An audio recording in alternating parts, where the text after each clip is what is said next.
So we're in lesson 3. We're chapter 3, lesson 3. So this is going to be our heading on the in your notes, seeking religious freedom for this section.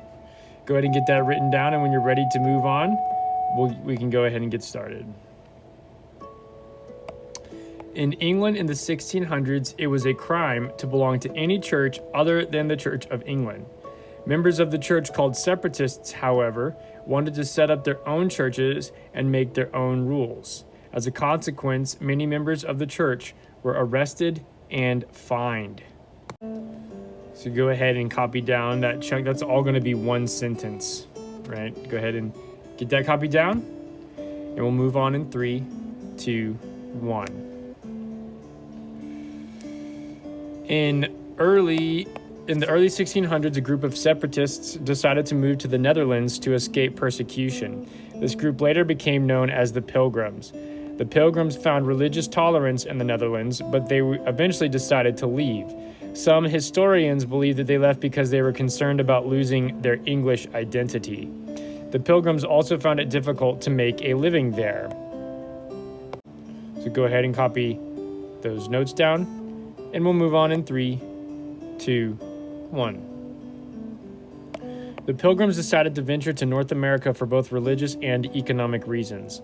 They asked the English government permission to settle in Virginia, and the London Company agreed to pay for their passage.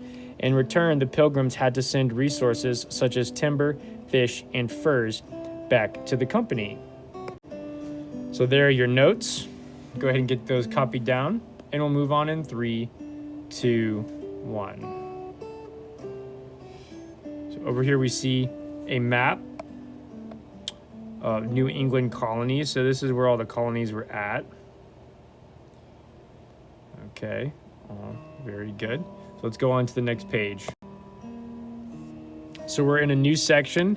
So you're gonna make a new thing called the Pilgrims. Go ahead and get that copied down, and we'll move on in 3, 2, 1.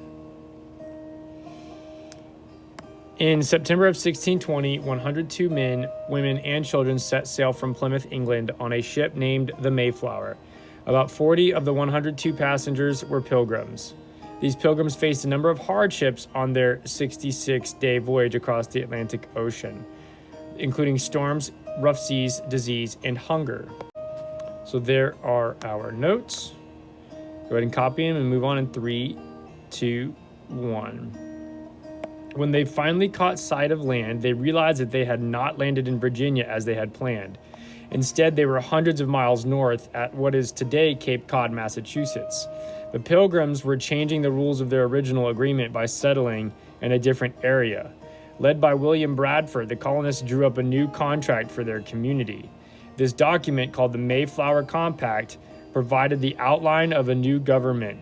This was one of the first steps towards self-government in colonial America. So this is a super important part of American history, the Mayflower Compact. So go ahead and copy these notes down, and we'll move on in 3, 2, 1. So the Pilgrims did not decide on a location for their settlement right away. In the early days, they lived on board the Mayflower. They eventually chose a settlement they called Plymouth. They arrived in late December at the start of a brutal winter. They were without experience, low on supplies, and utterly unprepared for the weather. Half of the Pilgrims died that winter due to starvation, disease, and the cold. So go ahead and take your notes here, and we'll move on in 3, 2, 1. The new colony seemed doomed. But in the spring, they befriended a Pawtuxet man named Squanto, who had been living with the Wampanoag people. Squanto spoke English and taught the Pilgrims how to survive. He showed them how to plant corn and use fish to fertilize the soil. He taught them how to trap animals, catch fish, and find oysters. William Bradford called Squanto a special instrument sent from God. The Pilgrim settlement thrived and grew. So there are our notes from this little chunk. Go ahead and get those copied down, and we'll move on in 3, 2, 1. So here's a little bit on the Mayflower Compact. Let's go ahead and just read this little chunk right here. When the Pilgrims wrote the Mayflower Compact, it was the first government framework written in the land that is now the United States. It was signed by only some of the colonists, the men. At the time, women rarely held positions of authority in civic or religious life. As a result, they did not have the opportunity to sign such important documents. The purpose of the document was to bind the Pilgrims together. However, the Mayflower Compact did not include any laws. Instead, those who signed it were pledging to follow the laws that would later be enacted by the Pilgrims' small system of self-government. Here's the notes we're going to take away from this. Go ahead and get those copied down, and we'll move on in just a minute. We'll move on in 3, 2, 1. So we're in a new little section called the Puritans. And so go ahead and write this section head down, and we'll move on in 3, 2, 1. The Pilgrims were not the only group to flee religious persecution in England. A group of Puritans made their own journey to North America in 1629. Unlike the Pilgrims, the Puritans planned to land in Massachusetts. When they arrived in 1630, they founded the Massachusetts Bay Colony. They named their first settlement Boston.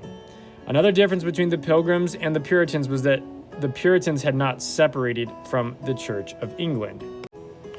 Go ahead and copy these notes down in your book, and we'll move on in 3, 2, 1. The Puritans believed God had chosen them to create a religious community that was purer than the ones in England. The Puritans worked hard to show that their community was a success. They also worked hard just to survive. Most Puritans were farmers and made many of the things they needed by hand, such as barrels, horseshoes, cabinets, saddles, and shoes. So here are your notes. Go ahead and copy those down, and we'll move on in 3, 2, 1. Because of the abundance of good lumber in New England, shipbuilding eventually became an important part of the economy. The industry was successful in part because of slave labor. Enslaved people were also put to work in shops and on farms. Massachusetts was the first colony to legalize slavery in 1641. By 1750, it was legal across all of the original 13 colonies. Massachusetts did not outlaw slavery until 1783. All right, go ahead and copy these notes down, and we'll move on in 3, 2, 1. Puritan leaders wanted each settlement to be a city upon a hill, which meant its residents had to live up to high moral standards. In an effort to enforce their rules, Puritan leaders required each family to sign a covenant with the church. If a family broke the covenant, it had to leave the settlement.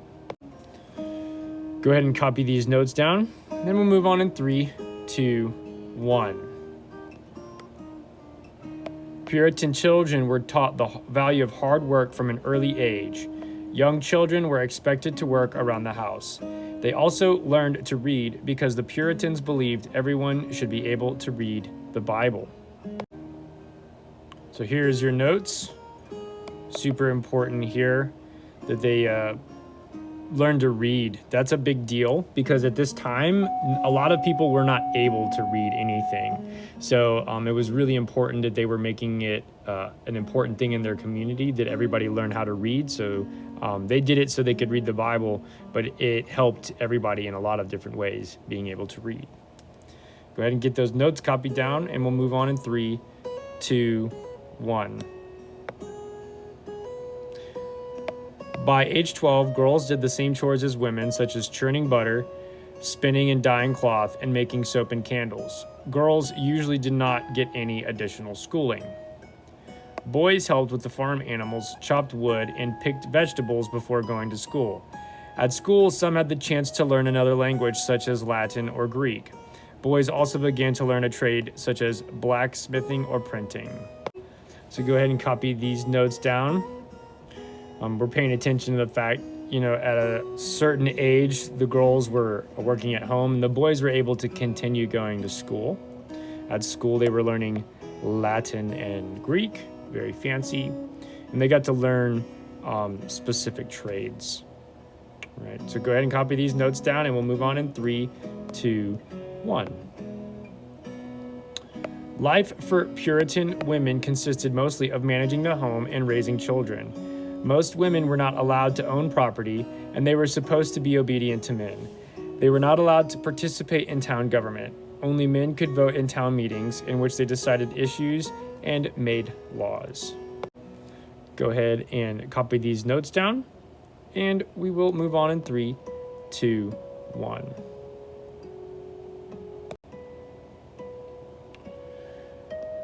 The Puritans founded the Massachusetts Bay Colony so they would be free to practice their own religion. However, they were not tolerant of political or religious dissension among their own members. Roger Williams dissented, telling leaders that they should not take land that belonged to Native Americans and that they should allow the practice of other religions. Believing Williams' ideas were dangerous, Puritan leaders banished him. In 1636, Williams founded Providence, now the capital of Rhode Island. So they went there to get religious freedom, but then they were not giving people religious freedom, which is an unfortunate turn of events. Go ahead and copy these notes down, and we will move on in 3, 2, 1. In 1637, Anne Hutchinson was put on trial for arguing that people should be allowed to interpret the Bible themselves. Hutchinson was forced to leave Massachusetts. She founded a new settlement, now Portsmouth, Rhode Island. So go ahead and copy these notes down, and we'll move on in 3, 2, 1. In 1692, the Puritans' strict moral codes led to one of the darkest episodes in their history.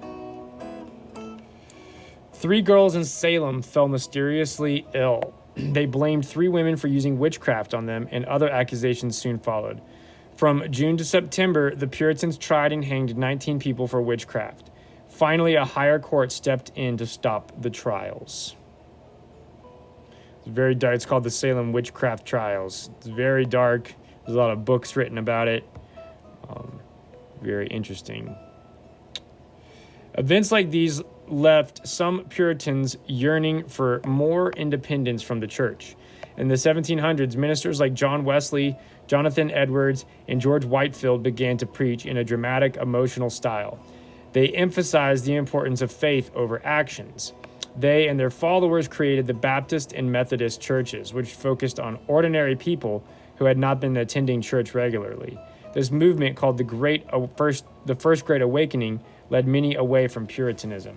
So we see they're still Christians, but they're starting new churches that allow people to decide things and to understand the Bible for themselves. They're preaching in a different way, and yeah, very fascinating stuff. Go ahead and copy these notes down, and we'll move on in 3, 2, 1. So now we are moving into a new section, so you need to write this down, Native American Relations. And we'll move on in 3, 2, 1. The New England colonists had both positive and negative encounters with local Native Americans. The Pilgrims' relationship with Squanto and the Wampanoag people made the difference between the survival and extinction of their new colony. There's our note. Go ahead and get that copy down, and we'll move on in 3, 2, 1.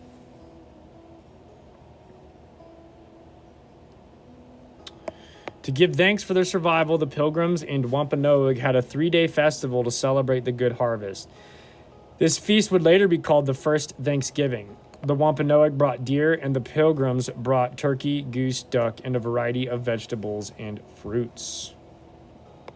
Go ahead and take those notes, and we'll move on in 3, 2, 1. Not all relationships between New England colonists and local Native Americans were friendly, however. In 1637, the Pequot people of Connecticut and the English settlers went to war over trade disputes. The settlers were allied with the Narragansett and Mohegan people. These two people disliked the Pequot for their strict control of trade in the previous decades. At first, the two sides seemed evenly matched in what came to be called the Pequot War. The English had superior weapons, but the Pequot had knowledge of the land. In the end, however, the English defeated the Pequot. Many of the Pequot people taken prisoner by the English were sold into slavery. So we see there's a lot of this is a specific example of when things started to get bad, and notice how most of it had to do with trade problems, so making money. Pequot went to war over trade disputes, right? And the other Indians joined the side of the New England colonists because they disliked the Pequot for their strict control of trade. So notice how power and control of the trade and how to make money was a huge reason why people went to war. Despite the promising beginning to the Pilgrims' relationship with the Wampanoag, Narragansett, and Mohegan peoples, the colonists soon became enemies with these groups. The Native Americans were angered by the increasing number of new colonists who were settling on their lands. By 1675, these tensions resulted in a bloody conflict called King Philip's War. Go ahead and copy these notes down. We'll move on in 3, 2, 1. King Philip was the name that English settlers gave to the Wampanoag leader Metacomet. Metacomet's father, Massasoit, had helped the Pilgrims survive their first harsh winters. However, the colonists' desire for more and more territory changed the relationship with the Wampanoag for the worse. So once again, you want to do something nice for somebody, but then people start feeling entitled and they just start taking and taking and taking, and then it becomes a problem, right? So there's our one note. Go ahead and write that down, and we'll move on in 3, 2, 1. Thousands of people died in the King Philip's War. Metacomet was eventually killed, and his family was sold into slavery. In their brutal conquest of the Native Americans, the English showed they were capable of seizing land and maintaining power. The war marked the end of any resistance to English colonization of New England. Let's go ahead and copy these notes down. And we'll move on in 3, 2, 1. So you're going to talk with your partner. What caused the tensions that led to King Philip's War? Go ahead and pause the video and get talking with him. And once you're done, go ahead and do whatever work Mr. Cooper has for you up on the board.